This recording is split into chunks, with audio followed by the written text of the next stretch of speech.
pues sea el motivo para expresar aquí unos criterios. Lo que nosotros creemos debe ser el derrotero en los próximos 4 años, alrededor de una política pública de servicios públicos domiciliarios. Me tocó vivir, siendo congresista, el traslado de un modelo a otro, en los 92, 93, 94, gobierno de César Gaviria, mi primer periodo en el Congreso, las principales leyes que hoy rigen el mercado de los servicios públicos se hicieron en esos 2 años, la ley 142, servicios públicos, la ley eléctrica, la ley de telecomunicaciones y otros. En aquel entonces yo me opuse a esas leyes, que no. El cambio del modelo más o menos tenía que antes de esas leyes los servicios públicos no eran un mercado. Y lo que hicieron estas leyes fue hacer de los servicios públicos unos mercados, obviamente como todo mercado, con sus tasas de ganancia.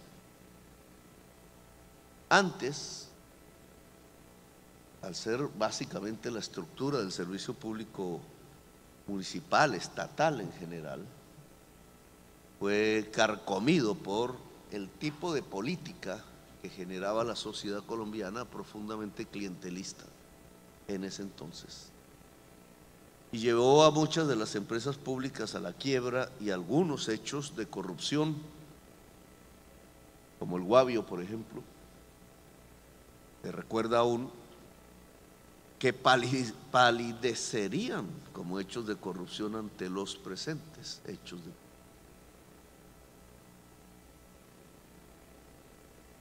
En mi último periodo voluntario de congresista, que fue entre el 2006 y 2010, porque el que pasó 2018-22 no fue tan voluntario,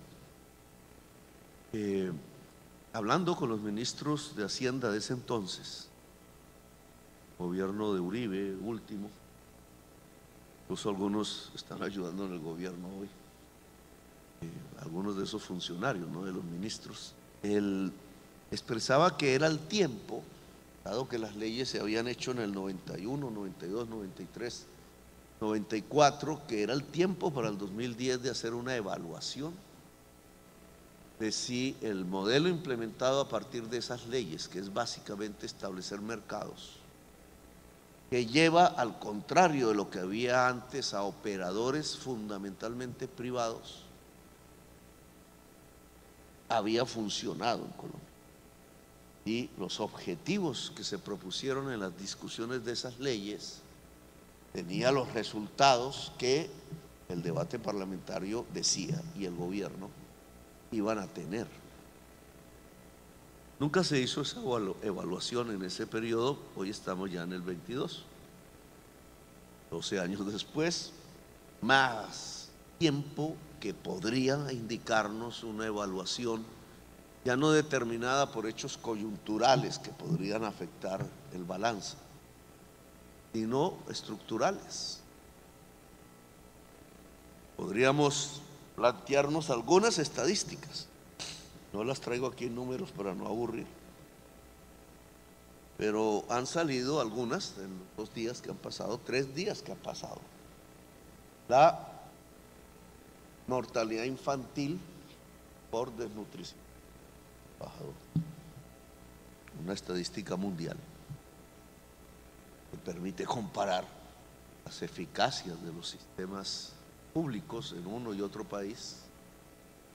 Según el DANE, cotejando datos que llegan hasta julio de este año, casi se ha duplicado respecto al año pasado la tasa de mortalidad infantil por desnutrición.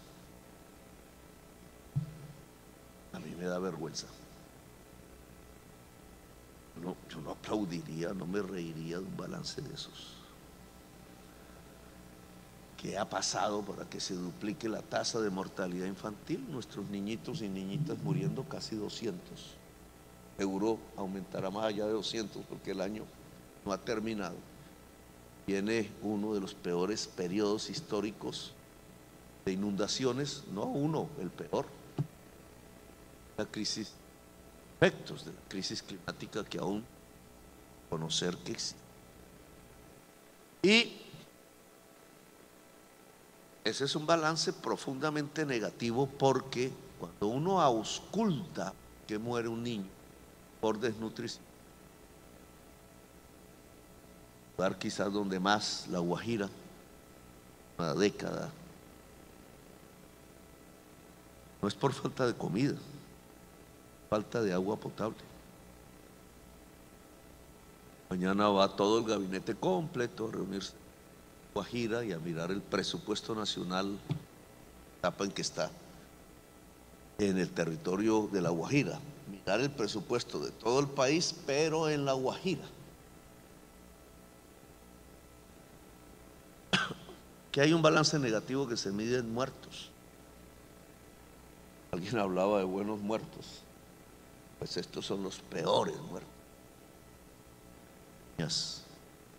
en su primera edad. Se duplicó, y es por agua potable. Y entonces, ¿qué pasó con las leyes? Y hay que hacer una evaluación. No debería aumentar, debió haber disminuido a los niveles, no digo de Francia, pero casi. Pero no, se duplicó. En muchas regiones del país, Chocó, el litoral pacífico, aquí cerca, aquí mismo, Córdoba, Sucre, Bolívar, estamos. Las tasas de mortalidad infantil por desnutrición son similares al subsahara africano, son similares. Haití, son similares. Y eso debería avergonzarnos como sociedad, porque entonces, ¿cuál es el balance? Salió otra estadística menos mortífera, igualmente preocupante.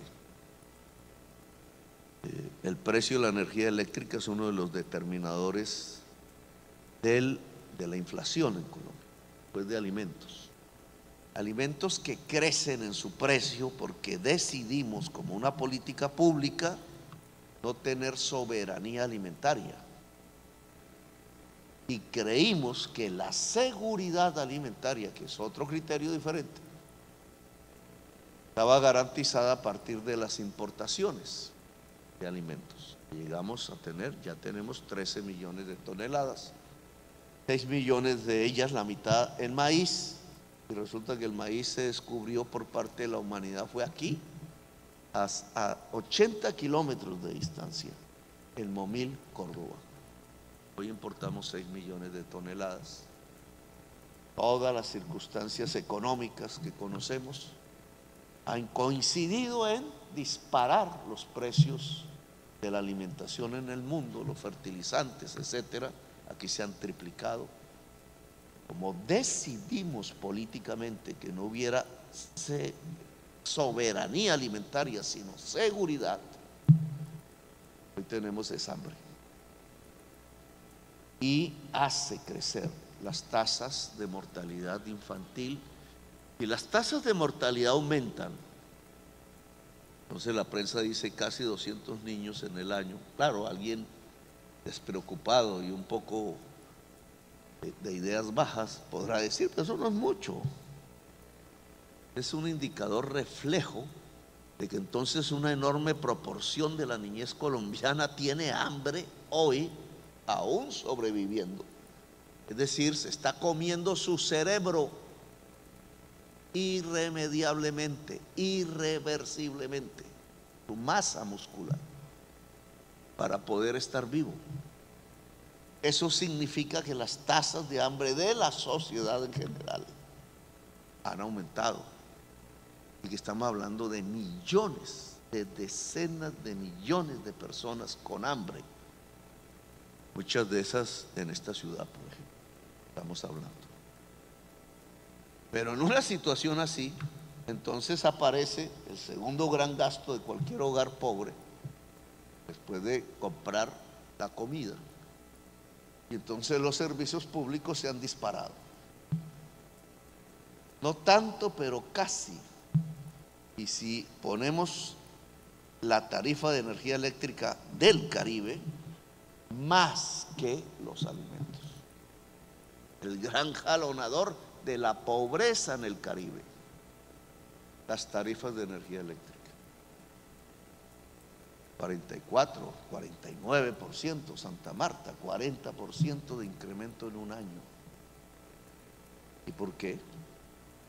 ¿Acaso es que la operación de la energía eléctrica en Colombia necesita bienes importados que por la caída del peso colombiano pues se encarecieron?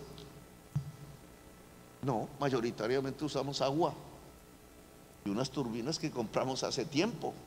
Y la operación es casi automática, es que el agua pasa por la turbina y genera la energía y va a la red.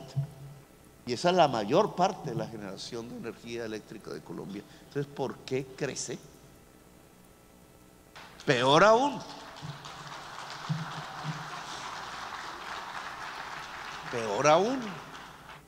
es que no estamos en una época de sequía, porque el 91 nos enseñó que era eso. Hasta que racionamos energía eléctrica en ese periodo, cambiamos otra parte del modelo. Pero aquí lo que tenemos es lo contrario. Salgan de Cartagena un poquito y verán un paisaje dantesco, en crecimiento. Las inundaciones, los embalses repletos, Hidroituango, de lo cual no voy a profundizar porque es el debate que significa. Hidroituango es una represa, un embalse hecho sin sifón. Y cualquiera que tenga una bañera en su casa, que creo que todos ustedes tendrán, saben que lo primero que un ingeniero, no se necesita ni ingeniero, sino un ruso, como llamamos nosotros, un ruso, sabe es que cualquier embalse en la casa de agua tiene un sifón que se pone abajo, no arriba. Lógica elemental. Nosotros tenemos uno de los mayores embalses de Colombia sin sifón abajo y sacando el agua por arriba, con un peligro, una espada de Damocles sobre este territorio, el Caribe colombiano. Vamos a permitir, porque los permisos y una serie de circunstancias ajenas a nuestro gobierno lo habían dificultado, que por lo menos para paliar la emergencia te puedas soltar agua un poco más abajo en la casa de máquinas. Es decir, que las turbinas empiezan a generar energía eléctrica. Pero ojo el motivo, no es porque con eso evitamos el enorme hecho. Las explicaciones los dará la prensa, los organismos de control, de hacer un embalse de esa dimensión sin sifón, sino porque estamos mitigando el daño. Es decir, al bajar la altura del agua y en salida, paralelamente a ese enorme chorro que sale por arriba, estamos mitigando daños tanto de la represa como de la posibilidad de un desastre aguas abajo, con un río Cauca cada vez más poderoso, y en estos 3 meses será cada vez más poderoso. Bueno, y entonces, ¿qué pasa con la energía eléctrica? A ver, ¿qué pasa? Yo diría, si leo teoría económica, me están criticando que ponga estos temas, Carlos. Ayer dijeron, ¿y qué tiene que ver la posibilidad de inundación del canal del dique con la crisis climática? Mira, cogí la cabeza. Ni más ni menos, una solución ingenieril, por ejemplo en el canal del dique, ya que estamos situados en la zona. Si se piensa simplemente haciendo la memoria en el pasado de los comportamientos del agua, la huella hídrica fracasa, como ya fracasó la obra en el canal del dique del 2010. No nos preguntamos, ¿y qué pasó con la inversión del 2010? Por 1.6 billones de pesos. O la que se hizo en La Mojana por una cantidad similar en el 2010 y que ya no sirve. porque la Mojana está inundada. Bueno, digamos, hemos hecho una propuesta alrededor del tema, pero la primera consiste en que las obras de ingeniería y nuestros ingenieros y ingenieras deben adaptar este chip nuevo a sus proyecciones matemáticas.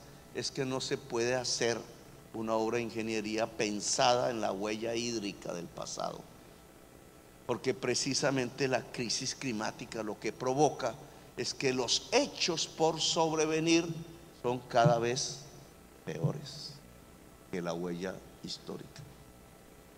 La ingeniería tiene que hacer los grados, llamémoslos así, de error, poner los grados de mitigación del riesgo mucho más amplios de lo que antes teníamos para hacer obras de ingeniería que tengan que ver con la contención del agua, lo cual los hace más caros.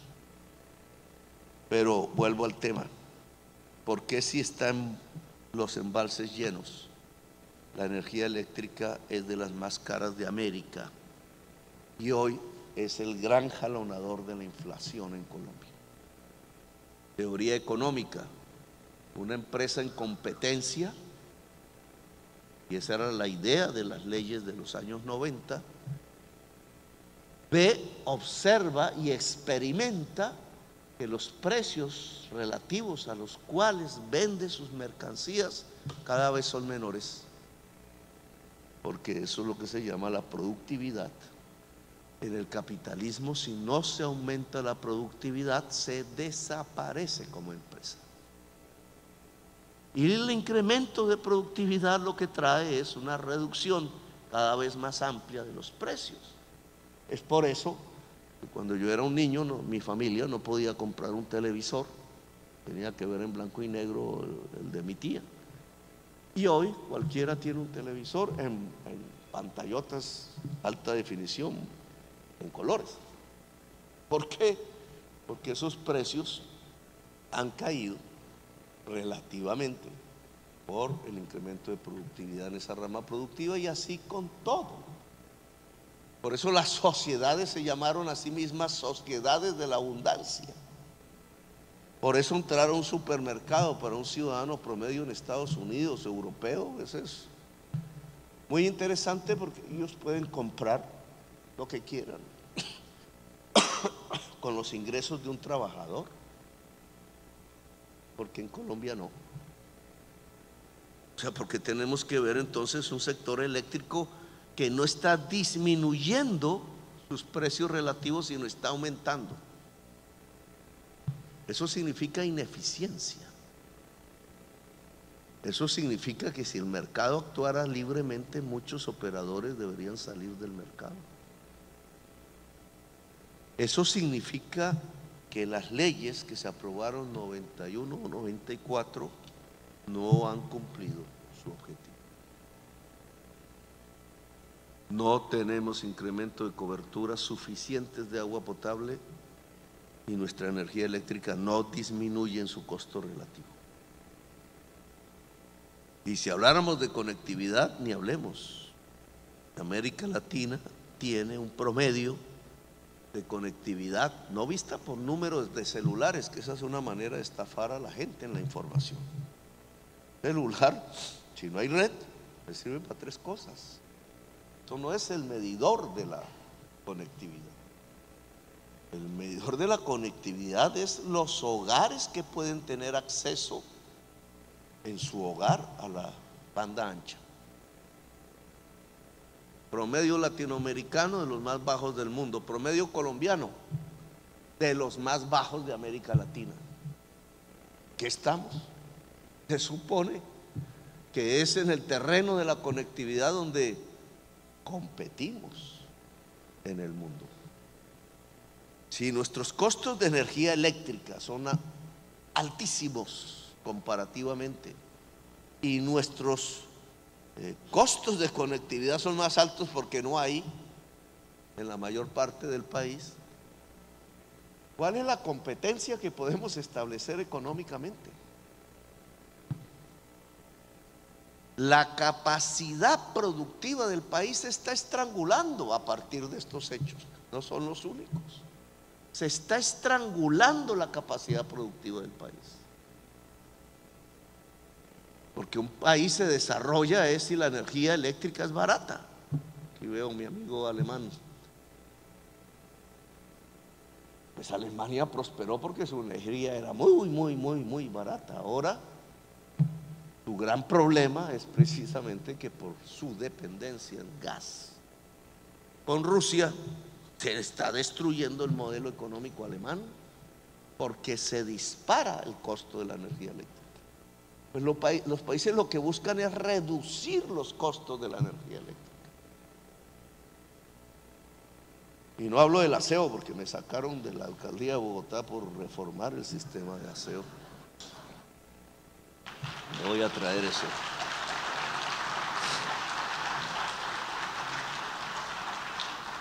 Pero de ahí sí se extrae una lección hacia ahora.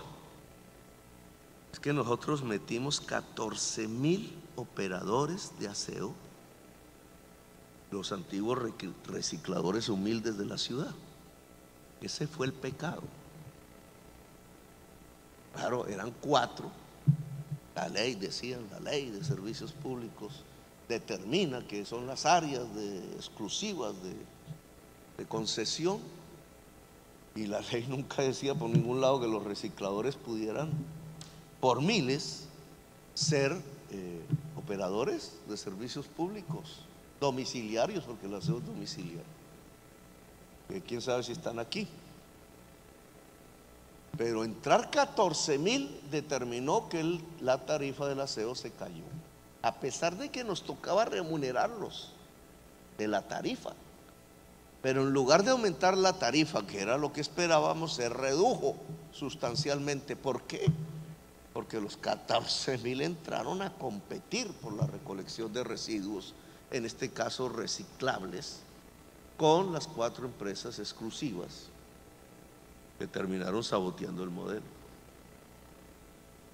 Esto es clave porque, y entonces vayamos un poco hacia las propuestas. Si esta evaluación no está bien hecha, pues acepto documentos con cifras, números. Porque si miramos la situación hoy, incluso derivada del post-COVID en el mundo, una Francia que nacionaliza su empresa, no recuerdo si fue de energía, una Alemania que le pone impuestos a los beneficios extraordinarios de las generadoras de energía eléctrica bajo el modelo alemán, una España que hace lo mismo,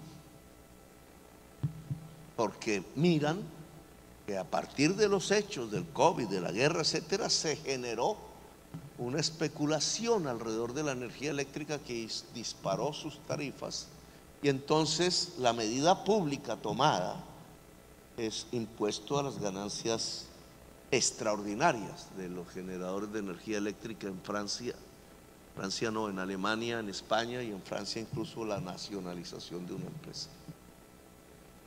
Hay un cambio de paradigma, no sabemos bien cómo, pero que hay un cambio. No es el mundo de las leyes 142 de energía eléctrica, etcétera, el paradigma con el cual hoy se está moviendo el mundo, lo cual implica rehacerlo. Ahora, ¿qué creo yo? Y me puedo equivocar. ¿Hacia dónde va el nuevo paradigma? Hacia recuperar el papel del Estado, sin sacar, como sí se hizo antes del 91, los operadores privados. El Estado debe conducir la máquina. Como no puede solo, los operadores privados pueden ir ayudando y complementando hasta lograr no que se venda mucho, sino que el servicio público simplemente es un instrumento para garantizar un derecho universal.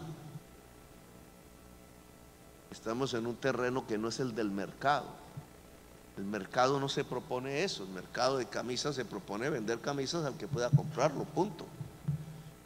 Moverse en las modas para ver si llega y coincide con los gustos de la gente. Pero aquí no estamos hablando de mercados al estilo de vender camisas. Estamos hablando de derechos universales, derecho universal al agua potable, porque si no uno se muere. Luego eso no es del mercado. ¿Quién dijo? Dijo mi ex colega Camilo que 1 millón se reconectaron en este periodo del COVID, que nunca debieron desconectarse. ¿Qué es? No me acuerdo, estaba hablando de energía eléctrica, pero ¿qué es desconectarse de la energía eléctrica en el mundo del siglo XXI? Cuando eso es un derecho en realidad. ¿Qué sería desconectarse del agua potable? Pues yo creo que millones están desconectados del agua potable hoy. Por eso se están muriendo los niños. Luego el modelo tiene que ser diferente. No sé si el Congreso dé para hacer estas transformaciones, porque son de ley, serán presentadas el año entrante. Pero el arquetipo de esas leyes es que el Estado conduce. No quedó el mundo del mercado de servicios públicos privatizado por completo. Hay operadores públicos, hay operadores privados, los públicos con la misma lógica de los privados. Es lo que tenemos hoy. Hay un ISA, hay un Ecopetrol por allá, hay una EEB en Bogotá, hay unos operadores fuertes de carácter público y hay unos operadores fuertes de carácter privado. Pues esa operación pública tiene que tomar la iniciativa. No sé si bajo forma empresa, por ejemplo en agua potable me preocupa que sea bajo forma empresa, porque empresa es una forma mercantil, sirve para eso, para el mercado, y el agua potable no es un mercado, no puede ser un mercado, menos en crisis climática, menos. Luego las formas de garantizar el agua potable en Colombia deben variar. No puede ser el modelo antes del 91, que sabemos no funcionó, tampoco el actual. Entonces garantizar el derecho al agua potable aquí se nos vuelve un asunto de inversión pública. Las coberturas no se han expandido porque las empresas privadas no expandieron las coberturas, y no las expandieron porque no es rentable, porque era avanzar hacia terrenos de los más pobres y no es rentable. Lo están viendo ustedes con lo que ahora es Electricaribe. ¿Cuál es el motivo que le daría a un empresario para tener las tarifas tan altas? No es que la gente no paga. Claro, se está pensando desde el punto de vista empresarial, y obvio, si la gente no paga, una empresa se arruina. Empresa. ¿Por qué la gente no paga? Que la cultura del no pago, no, porque la gente es pobre y porque la gente tiene derecho a la energía eléctrica, y entonces si se es pobre y hay un derecho a la energía eléctrica, una empresa privada no puede solucionar el problema a menos que le cobre al Estado para hacerlo, como suele suceder. Y por eso es que no tenemos ampliaciones de cobertura del agua potable, como no las tenemos en solución final en conectividad, y como no hemos logrado hacer la transición de energías limpias. Voy a cortar este tema porque la ministra tendrá mucha tarea de ahora en adelante. Energía eléctrica Costa Caribe. ¿O para qué puse el ejemplo de los 14,000 recicladores de Bogotá? Porque el cambio de modelo implica un cambio en las relaciones de poder.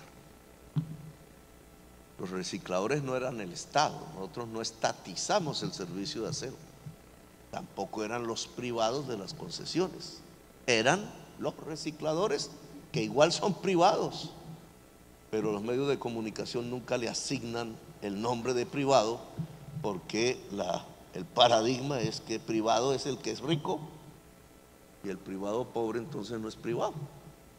Entonces, ¿qué es? Todas sus familias son privadas, sus bienes son privados.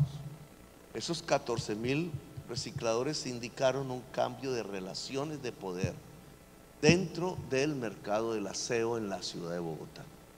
Me parece valioso como ejemplo porque yo creo que eso va a pasar aquí. Y estamos tratando de contener que no se haga. Y voy al tema de la energía eléctrica.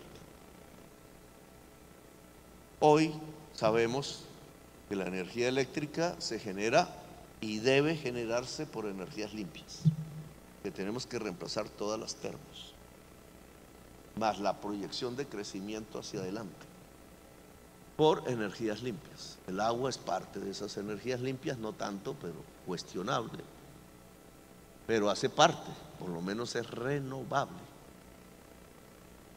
hasta dentro de un tiempo. El agua se puede agotar, el agua líquida, dulce, en Colombia, el país del agua.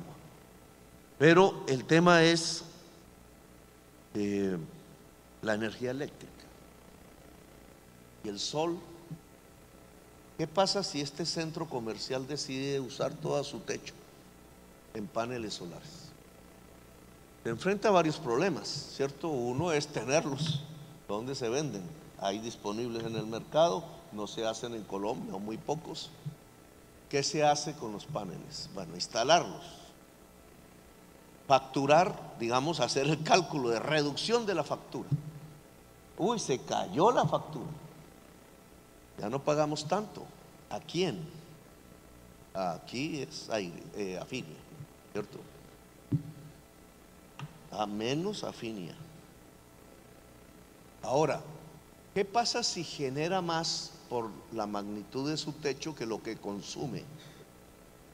Está pegado a la red, está ofreciendo energía eléctrica, es un generador de energía eléctrica, tal cual Afinia, bueno, Afinia o Urrá, tal cual Urrá. ¿Le permiten? ¿Le pagan? ¿Le ofrece su energía sobrante a la red? ¿Le pagan? No, le ponen trabas. Le ponen trabas para hacerlo.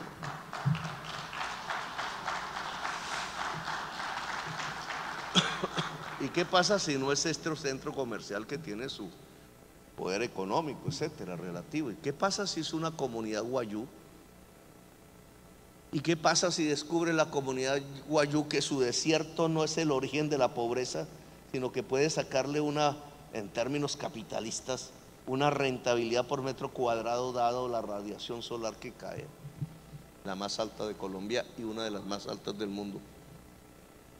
¿Le quitamos el territorio a los guayú para que una empresa entonces genere allí la energía eléctrica, o nos asociamos con los guayú, siendo ellos los dueños del territorio? Alguien diría, ahí es que se van a adueñar del sol. No, pero ese suelo es de ellos. ¿Y qué pasa con las comunidades afro? ¿Y qué pasa con esos pocos de municipios pobres que hay en el Caribe? ¿No pueden generar energía eléctrica? Tienen un lote, cualquiera que sea su dimensión, dependiendo de la dimensión, la generación. Pero todo municipio está casi en la capacidad en el Caribe de generar energía eléctrica, o volverlo menos factura si se trata de alumbrados públicos, o volverlo ingresos municipales. Ay, entonces toda esa cantidad de gente generando energía eléctrica, sí, deben ser millones, porque las tecnologías hoy, las limpias, lo permiten.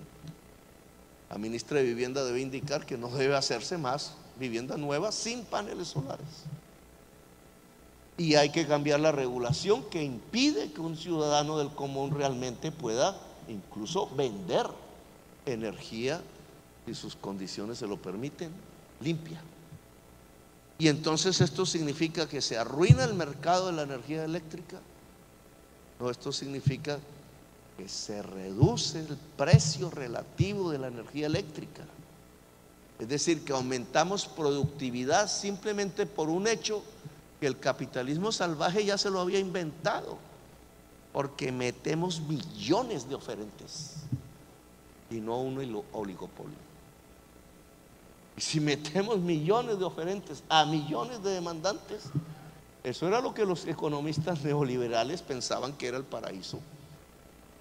Porque cae el precio, el costo marginal tiende a cero, porque al reducir los costos, entonces la energía se vuelve en lo que es, no solamente un instrumento para garantizar derechos universales, sino en el instrumento del desarrollo económico y la industrialización del Caribe, tanto en el campo como en la ciudad. Porque con energía barata se pueden hacer empresas, con energía cara las posibilidades de las empresas disminuyen. Los datos hasta el día de hoy muestran lo contrario de lo que estoy diciendo. Es decir, vamos en el camino inverso. Nosotros queremos ir en el camino que estamos proponiendo. ¿Significa cambios? Sí.